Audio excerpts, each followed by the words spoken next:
Let's return to This Week in America. Here's your host, Rick Bratton. Welcome back, everybody, coast to coast. This Week in America. Seasons, The Beautiful Transition by Silas Toney is a poetic exploration of the transformative power of nature's cycles. Through the metaphor of the seasons, Silas offers readers a unique journey, guiding them to discover the beauty and wisdom in life's transition, as he captures the essence of change and how it shapes our lives. Born in Sumter, South Carolina, Silas is no stranger to the ebb and flow of life's experiences. The youngest of 9 children, he was not initially drawn to books. As a child, he wondered about the magic of writing, how authors could craft so many words and what gave them their weight. Well, many years later, Silas not only found his voice, but also began pondering the weight of his words in a deeply personal way. Silas is also an accomplished photographer, spoken word artist. He was awarded a Certificate of Artistic Achievement for his participation in the Luxembourg Art Prize in 2022 and 2023, one of the most prestigious international art contests in the world. Seasons, The Beautiful Transition has been praised for its lyrical grace and spiritual depth. And author Silas Toney is back with us on This Week in America. Silas, welcome to the program. A great pleasure to have you back with us today. Likewise, Rick, it's great to be back. I'm excited about the conversation we're about to have. Thank you. I am too. And I saw that you were back out talking about it. It's like we have to have Silas on to talk about this book again. It's really so meaningful as we go through the different seasons. It's almost biblical, isn't it? To every thing, there is a season. Absolutely. And that is the scripture I drew from as I was crafting the book. Absolutely. There's a time and a season for everything under the sun. Well, and we'll go through that as we have a conversation today, how everything really revolves around seasons and ebbs and tides, and you capture that so well in your book, Seasons, The Beautiful Transition. What inspired you to write this book? What were you thinking as you decided, now's the time, I'm going to write this book? Well, yeah, great question, Rick. So my inspiration came from what I was experiencing at the time. I enjoy the seasons. I love the changing of the seasons. And early on, I just recognized that each season has something beautiful to offer. And that's true of the seasons of life. They too have each something beautiful to offer. And it was just to remind myself and to help remind others that everything is made beautiful in its time, in nature as well as in our lives. It's like if a photographer captures a beautiful sunset. When they share that photograph, they're hoping that the viewers feel some of what they felt when they captured it. So it's the same thing with this book. I was experiencing these beautiful moments, and I just wanted to share it.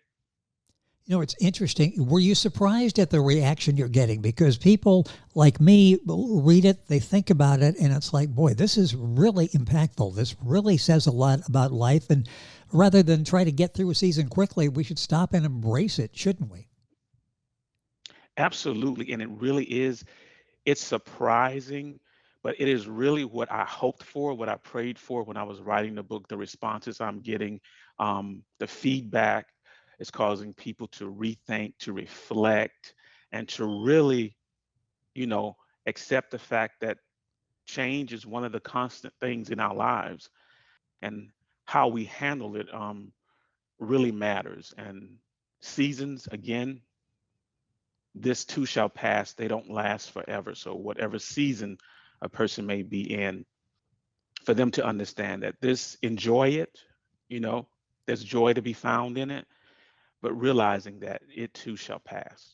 The book is Seasons, The Beautiful Transition by Silas Toney. That's SILASTONEY. Important because that's his website, silastoney.com. That website, by the way, a link to it on our website, thisweekinamerica.us. You just go there and click it on, get directly to Silas's website. Book available at Amazon, Barnes & Noble, all of the usual places. As you wrote the book, Seasons, The Beautiful Transition, what audience did you have in mind? Who were you gearing this for? Yeah, the book was written to anyone, specifically those times that challenge us, anyone facing loss, growth, because growth, when we're growing, we get stretched and that can be uncomfortable as well. Someone needing rest or renewal.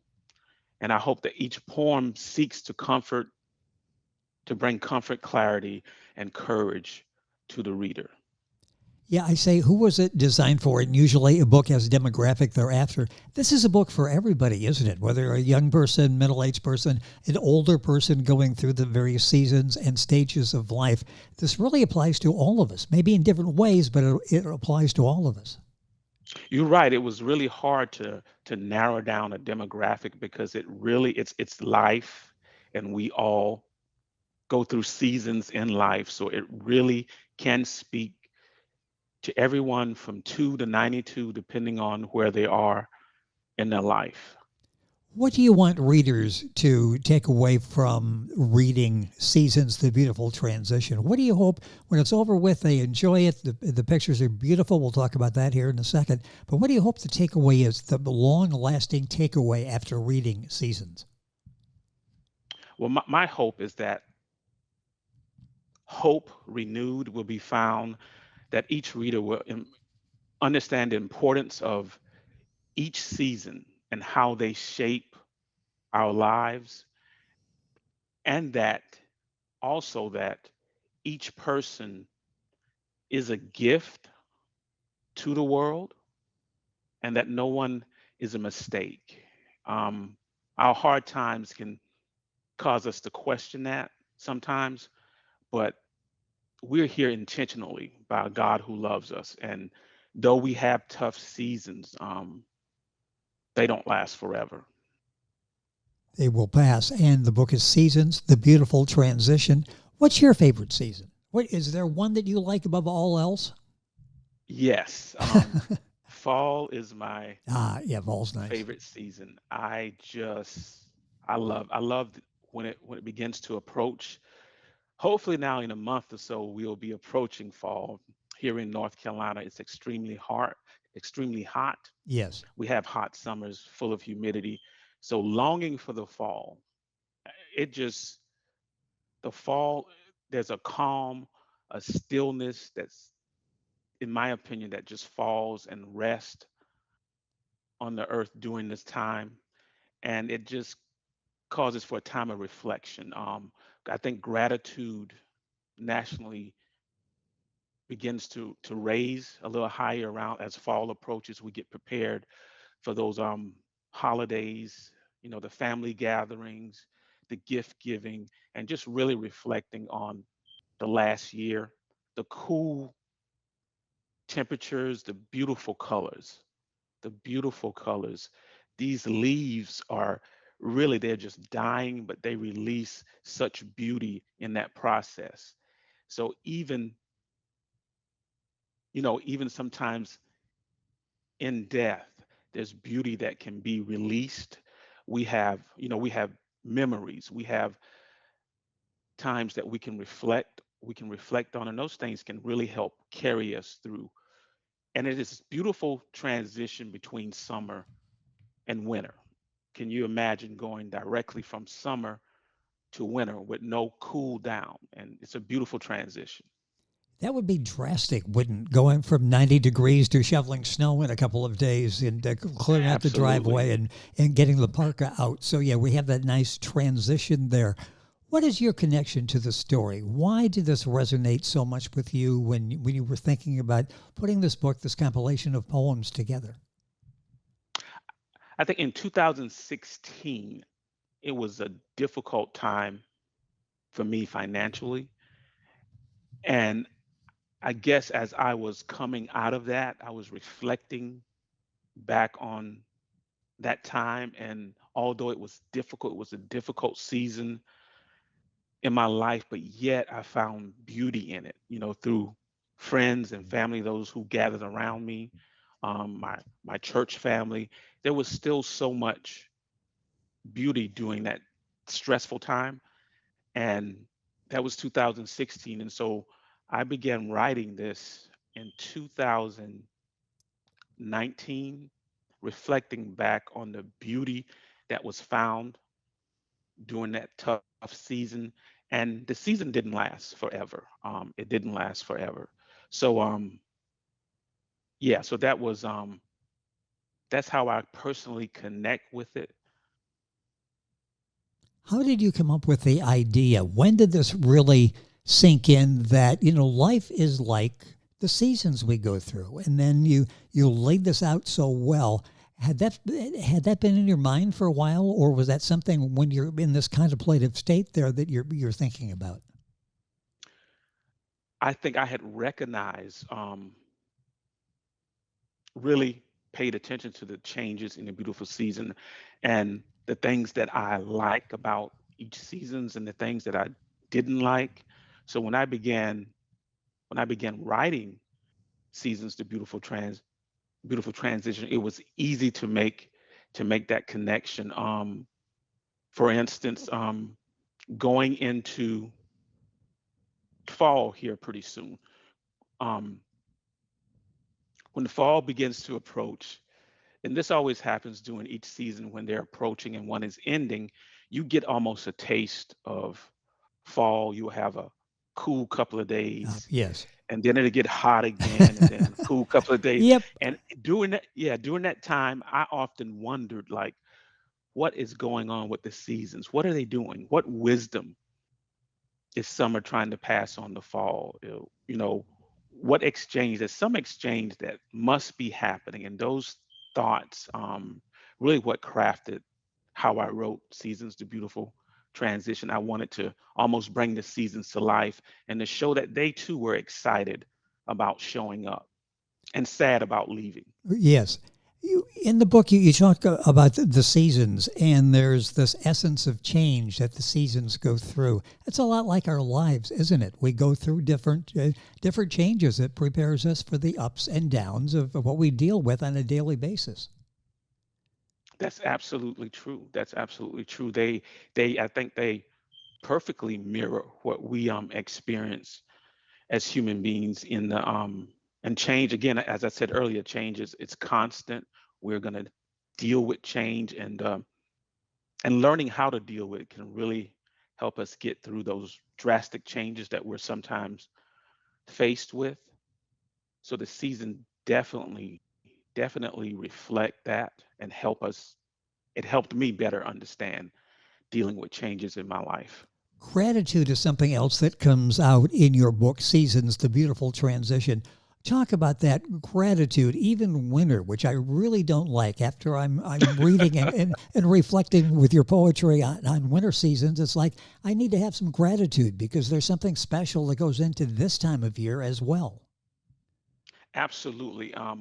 Gratitude is so important. It really changes our perspective and we get our focus locked in on the correct things, on the positive things. And when we begin to give thanks, something beautiful happens. We find more things to be thankful for, right? And we begin to highlight those things, right? Right in the midst of turmoil and trouble, we can be thankful. We can be thankful. We don't give thanks for everything, but we can give thanks in everything, because whatever is, no matter what's going on in our lives, we can find something while that thing is going on to give thanks for. And I think that is just such an important part of growth, our peace. Um, it's necessary to keep going. When we see what's the intentional design of the seasons, it really brings to life this wonderful gift of life, doesn't it? It does. Again, it perfectly mirrors our life. Think of a newborn, spring, newborn to young adult, the spring of our lives, all this newness, we discovering ourselves, learning who we are. And it's just it just mirrors our existence, Yes. and it does. It mirrors our existence, and it helps. It can help us understand the seasons that we will more definitely go through, and it just helps us deal with not so good times, with sad times, difficult times. It just helps us deal with them so much better. And it helps us enjoy those good times, to really, really enjoy the fruits of our labor. Yes, embrace the good times, the good It, seasons that we go through. How long did it take you to write this? I think I wrote it over the course of about 8 months to a year. About 8 months to a year. Yes. Yeah, to capture, because I wrote it as the seasons were changing, as the season was happening. Um, I wrote each season, that connection between the previous season and the coming season.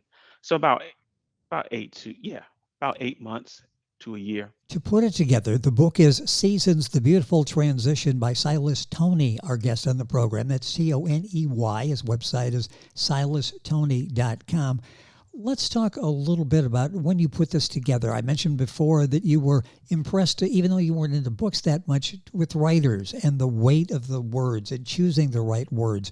You've grasped a hold of that yourself as well. Talk about that, the weight of the words. And I assume when you write something, you go back and you want to make sure that you are doing it as graphically as possible, as succinctly as possible. Talk about the weight of words, what that means to you, and how important that is, that each word has to really be building upon that storyline. Absolutely. And I think because we don't understand the weight of words, we can really use them the wrong way. Yes. We can use them to build people up or tear them down. And I think really grasping the weight of what we're saying, that words are powerful. Everything that we see was created by words. And because we are created in the image of God, we have that creative power as well. And so we have to be so very careful. Like if I'm correcting my child, how I correct them can really break their spirit, or it can cause them to thrive. And how we speak to our children, most importantly, can teach them how to deal with other people. Um, the the word love, for instance, which is misused, I think, and overused. We love everything now. We love Yes. ice cream, we love cars, we love trees. That, yes. So, we just use the word. We don't understand the weight of it. It's a weighty word. When you use that word love, it should really mean something. It should really mean love doesn't always say yes. Love even confronts, right? Yes. Love, yeah, it confronts things. It doesn't say yes to everything. And so we have to understand how weighty that word is. If I say to someone I love them and I don't really mean it, but they really believe it, you see what can happen in a situation Yes. like that. Sometimes isn't it sort of laziness on our part? I will say that. I will go, I love talking to you. Well, I don't love it. I do. But some people, I say that and it's like in the back of my head, no, you don't. You enjoy it, but you don't necessarily love it. But love is, and I'll write that sometimes. And rather than look for another word, I'll just leave loving because everybody uses it. And I don't mean to be picking on love, but there's so many words like that that we sort of indiscriminately throw around, don't we? Absolutely. A friend, I mean, we have to Oh, understand that yes. that's also another weighty word. Not everyone is friend. We get these friend requests on Facebook. You've never met the person, or you've seen them but never really greeted them one on one, and you get a friend request. What do you do? I mean, I think about that a lot when I get friend requests from people. I mean, we have access to each other physically, but we've never really met or greeted each other. And I wonder, well, should I even, should I respond to this friend request? I'm Yes. sure it would be innocent, but still understanding and learning the weight of words, you question yourself more often than you used to. Yeah, something comes up and you say, "Oh yeah, we're friends," and then that voice in the back of my head again is saying, "You met somebody in 2012 one time." I wouldn't call it a friend, so you think, okay, acquaintance. That may be the word that goes in there, but we get Yes. rather than look for something else. I do that all the time with friend. That's really a level that most people I come in contact with, I don't get to the friend level. Acquaintance, that's fine. But I don't get to to the level where there's actual friendship there. So words are so important, and that's why I think what you've done with Seasons, the beautiful transition, is so important. Is you have the right word. It's very descriptive. It says to all of us what exactly your meaning is, and that's why this book is so powerful, and the pictures along with it as well. Talk about that. You're an acclaimed photographer, so this is something that sort of second nature to you, isn't it, trying to take pictures? It really is. Also, I'm retired from the military. I was a combat photographer, and that's really where I learned photography in the United States Army. And I traveled quite a bit, documenting um, the Army's Oh, story, yes, trying to interesting. help tell the trying to help tell their story. But yeah, when I was writing this book, I think it was when I after I wrote Seasons, the fall, I had this strong desire to go and find photographs that matched the words. And so I took a day trip to Chimney Rock, North Carolina, which is about 4 hours from where I lived. And it was during the fall season. And I had such a great time capturing images, in the element, really in a mountainous area where the colorful leaves, cool weather, and just people enjoying, like hot chocolate, apple cider. It was an amazing time. And I often try to mirror photographs with words. And sometimes the photograph will come first, and sometimes the words will. In this case, the words to Seasons, the Beautiful Transition came first. And I looked at each season and I tried to mirror photographs to help the viewer really hone in and see Yes. and capture what I was trying to say. Yeah. The pictures complement the text, the poetic words that you have in Seasons, the beautiful transition. Time is going by so quickly. It always does when my good friend, I love him, Silas Toney, with us on the program today. Okay, he's an acquaintance, and I enjoy this conversation. There, we got the right words out. Talk a little bit about where you like to write. Do you have one of those? You talk to writers sometimes. It's like I'm really my best when it's midnight and I'm alone in my office, or I write when I'm in the car. I have thoughts and I dictate. Do you have a special place you like to go to write to really be reflective? Yeah. My room now, and it's normally late evening and early morning. Normally, when I wake up, um, I have this one poem. It's called Morning. Oh yes, And yes, I I, love I that. got up this I got up that morning, I went outside and it was like the poem was waiting for me. It's like stepped into the poem. I'll share it with you. It's called Morning. A spring shower fell late last night. Its rhythm lulled me to sleep. Hours pass while in the deep, stars, galaxies, supernovas fly by as I creep. I peeped, and there was morning. She was cool, full, lush. I smiled like a schoolboy catching the eye of his first crush. I blushed uncontrollably. I really enjoy that. And that is, if I'm correct, like the feature poem on your blog site. If you go to Yeah, silastoney.com, you'll see a blog there and you'll get inspiration like Silas was just talking about with his poem, Morning. Are there times when the words just come to you. It's not like you've got to take 3 or 4 weeks and go back and forth and try to refine it. Where the idea is you were so moved by mourning and what you were experiencing that basically the words just come to you. Right. Yeah. Like that was one of those. Like it It had sounded like actually it. rained. Yeah, it had actually rained the night before, and I fell asleep to the rain. So I woke up the next morning, as I normally do. I just go outside and just, enjoy the cool morning. And it was like the poem, what I was seeing, the poem, the mood. It was like the poem was just waiting for me. I stepped into it. So as I was outside, the words just came. And so I went back inside and I started writing. So most of my poems, they come to me like that. I get triggered by something in nature or a word or a phrase that I hear, and I'm off to the races.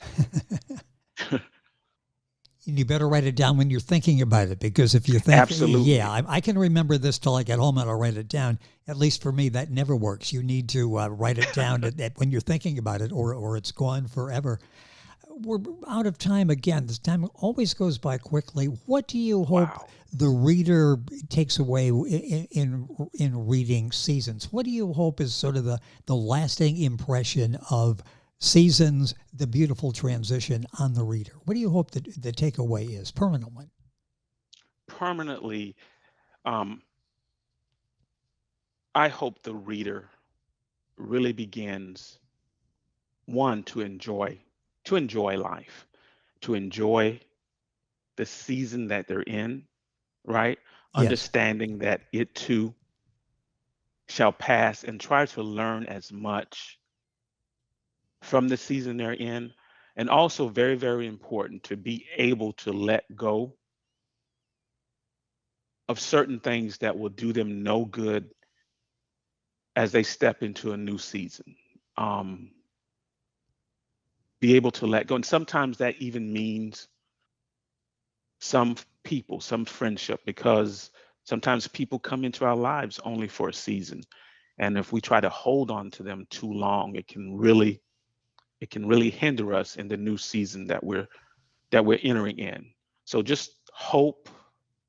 I hope it renews hope for the reader. I hope it causes them to reflect, to be grateful, to be thankful. So often we can get overwhelmed by life and what we go through in life. If we break it down into seasons, which is the way this was all set up, we've got the 4 seasons we go through, it's more manageable. It's like you said, this season will end and another one will begin. You just need to write it out, and it does give you a different perspective. Since we talked the last time, and I don't like winter, but I was able to bear winter because of what you said and the beautiful way you described it in Seasons, the beautiful transition. Of course, I live in Florida, so that helped a little bit with the transition during winter.